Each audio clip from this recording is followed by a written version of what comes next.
చూసుకోబోయి మా బయట కూడా తిరగని కొడుకా మేములని ఏమనుకుంటున్నారా మీరు? అమ్మ ఏ డోలు తీస్తా కొడుక ఒక్కొక్కటి డోలు తీస్తా ఒక్కొక్కటి చెప్తున్నా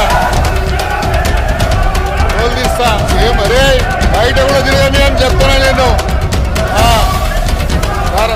మన నోటితో మాట్లాడలేని భాష మాట్లాడుతుంటే ఆయన మైక్ ఎందుకు కట్ కాదు?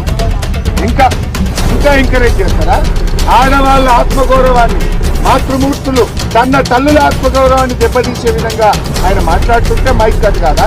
హైదరాబాద్ బ్రాండ్ ఇమేజ్ దెబ్బతీసుడు కాదా? హైదరాబాద్ లో తిరగనియా అంటే అయ్యా జాగిరా ఇదేవుడి హైదరాబాద్ లో తిరగనియా అని చెప్పడానికి? అంటే ఈ రకమైన భాష మాట్లాడితే రేపు హైదరాబాద్ బ్రాండ్ ఇమేజ్ దెబ్బతినదా? ఈ భాషతో హైదరాబాద్ లో పెట్టుబడులు వస్తాయా? ఈ భాషతో హైదరాబాద్ ప్రతిష్ట పెరుగుతుందా? ఇదా తెలంగాణ కోరుకుంటున్నది?